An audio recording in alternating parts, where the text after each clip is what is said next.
মাঠের মাঝখানে কোনো লোক নেই, অথচ শব্দ ভেসে আসছে। কোথা থেকে এই শব্দ ভেসে আসছে সেটি উদ্ঘাটন করার জন্য আজকে মাঠে চলে এসেছি। চলুন দেখা যাক তাহলে। আমি হাঁটতে হাঁটতে ঘটনাস্থলে চলে এসেছি। আমি এখন দেখব এবং আপনাদেরকেও দেখাবো এর ঘটনার। আমি এখন ঘটনাস্থলে উপস্থিত হয়েছি। আমি জানবো এবং আপনাদেরকেও জানানোর চেষ্টা করব এর কারণ। তোর বুদ্ধি আছে রে।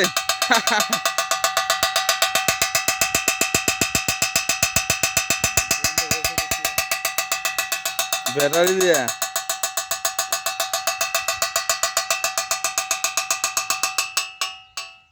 এই ক্ষেত্রটিতে মূলত শশার বীজ রোপণ করা হয়েছে।